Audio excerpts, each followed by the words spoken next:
చాలా సంవత్సరాల క్రితం కేశవనగర్ అనే రాజ్యంలోని ఒక చిన్న గ్రామంలో నల్ల చెంగయ్య అనే పేదవాడు తన భార్య కమల మరియు తన 5 సంవత్సరాల కుమార్తె జ్యోతితో నివసించేవాడు.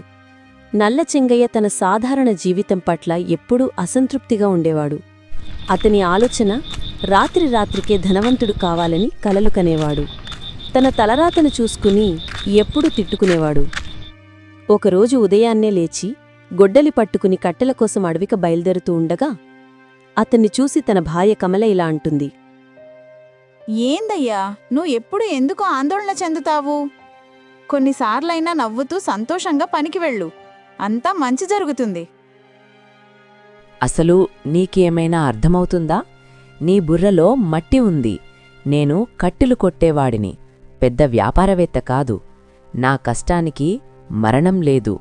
మరియు నువ్వు నన్ను సంతోషంగా ఉండుమని ఎలా చెబుతావు? ఏందయ్యా, నీకస్సలు బుర్ర చెడిపోయినట్టుంది. నువ్వు చేసే పనికి, కష్టానికి నువ్వు గర్వపడాలి. ఎందుకంటే అక్కడక్కడ చాలామంది తిండి లేక, పని లేక, కట్టుకోవటానికి బట్టలు లేక, ఉండటానికి ఇల్లు లేక చాలా పస్తులు ఉంటున్నారు. ఆ దేవుడు మనకి కష్టపడి పని చేయటానికి ఒక శరీరాన్నిచ్చాడు. నువ్వు ఎప్పుడు చూసినా నీ తలరాతను తిట్టుకుంటూ ఉంటావు. మన కుటుంబం ఆకలి బాధలతో పస్తులు లేకుండా నిద్రపోనందుకు ఆ దేవుడికి ధన్యవాదాలు చెప్పాలి. నువ్వు నా కష్టాన్ని పట్టించుకోవు, నా బాధను అర్థం చేసుకోలేవు. నీకిలా మాట్లాడటం సులభం. ఇతరులు భార్యలు తమ భర్తలు చాలా డబ్బులు సంపాదించాలని కోరుకుంటారు. నీకు ఏమి చెప్పినా ఏమి లాభం చెప్పు? అంతా నా తలరాత.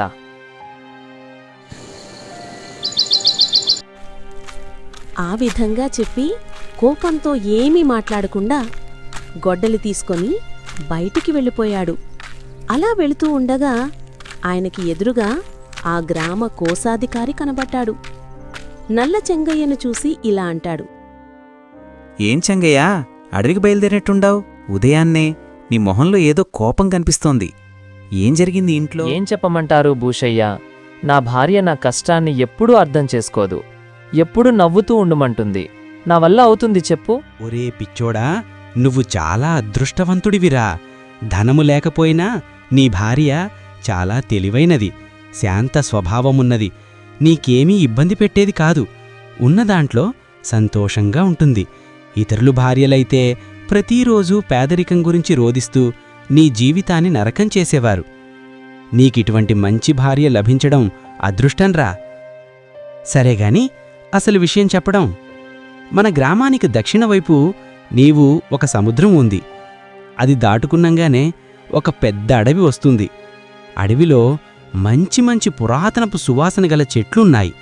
వాటిని నరికి అమ్మితే మంచి డబ్బు వస్తుంది. కాని ఒక్క విషయం, అది దయ్యాలతో కూడిన అడవి. జాగ్రత్త సుమా. ఆ కోశాధికారి మాటలు విని కోపంతో ఎటువంటి సమాధానం చెప్పకుండా ఒక చెట్టు దగ్గరికి వెళ్లి ఆలోచిస్తూ నిలబడ్డాడు.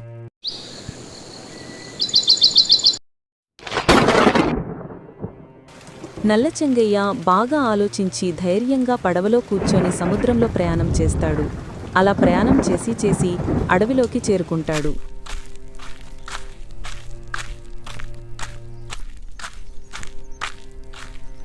నల్లచెంగయ్య అడవిలోకి లోతుగా వెళ్ళాడు. కొంత దూరం తర్వాత అతని కళ్ళు ఒక పెద్ద పాత చెట్టుపై పడ్డాయి. ఆ చెట్టు చాలా పెద్దది మరియు దట్టంగా ఉంది. దాని వేర్లు చాలా దూరం వరకు వ్యాపించాయి. అది ఒక పురాతన చెట్టులా అనిపించింది. దాని కొమ్మలకు ఖచ్చితంగా మంచి ధర వస్తుంది. నేను దీనిని నరికి సంతలో అమ్మితే నాకు చాలా డబ్బు వస్తుంది అనుకున్నాడు నల్లచెంగయ్య.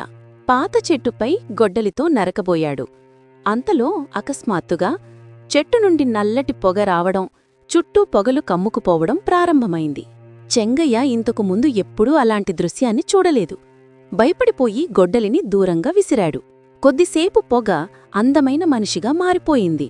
అతని వ్యక్తిత్వం ప్రకాశవంతంగా మరియు అద్భుతంగా ఉంది. నల్లచెంగయ్యను చూశాడు. భయంతో కూడిన స్వరంతో ఇలా అంటాడు. నువ్వెవ్వరు? ఇక్కడికి ఎలా వచ్చావు? ఇదంతా ఏమి జరుగుతుంది? నేను ఈ అడవికి రక్షకుణ్ణి. వేల సంవత్సరాలుగా ఈ చెట్టులో నివసిస్తున్నాను. ఈ చెట్టు కేవలం ఒక చెట్టు కాదు, ఈ అడవికి ఆధారం.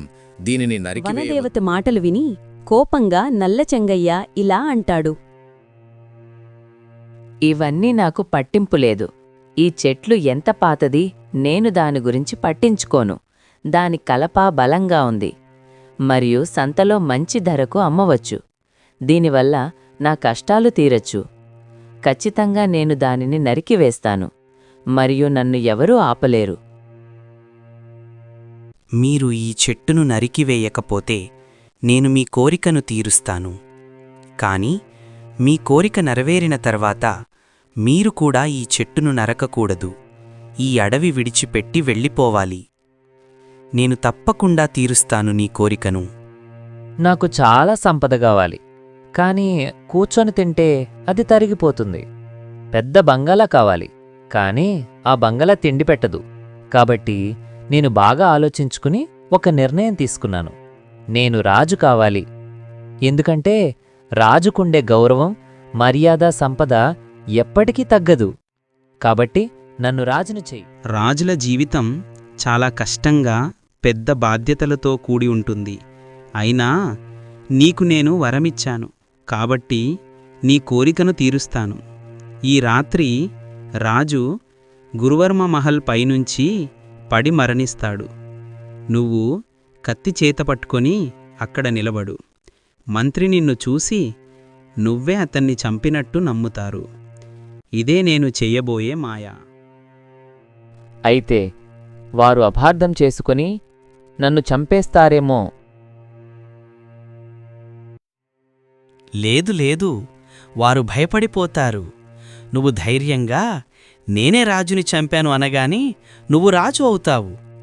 మంత్రి నీకు మద్దతిస్తాడు, ఎందుకంటే అతడు రాజును ఇష్టపడడు. వనరక్షకుడు మాటలు విన్న తర్వాత నల్ల జంగయ్య సంతోషంగా వచ్చిన దారే తిరిగి వెళ్ళిపోతాడు.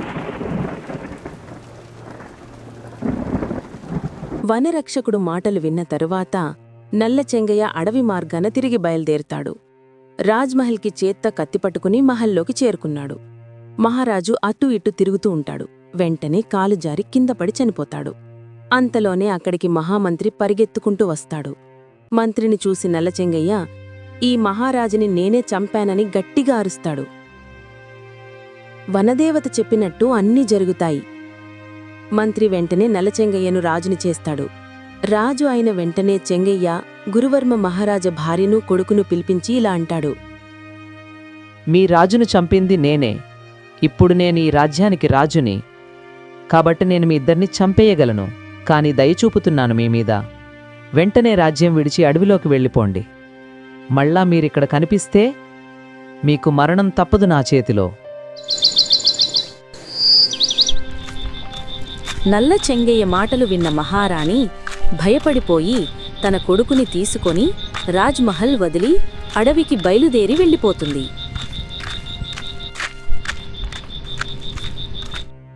నల్ల చెంగయ్య రాజ్మహల్లో సంతోషంగా రాజభోగాలను అనుభవిస్తూ ఉంటాడు. ఇంటి దగ్గర నల్ల చెంగయ్య భార్య భర్త తిరిగి ఇంటికి రాలేదని కోశాధికారికి ఫిర్యాదు చేస్తుంది. అలా కొన్ని రోజులు గడిచిపోతాయి.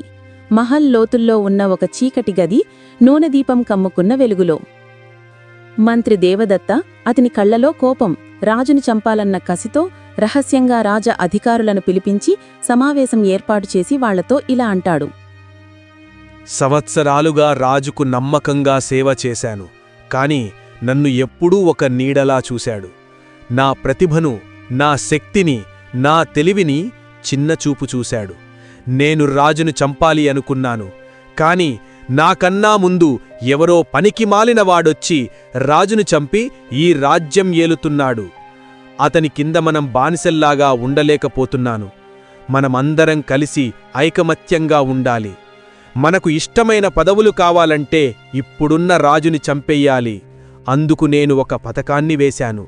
ఈ రోజు రాత్రి నేను ఆ రాజుని చంపేస్తాను.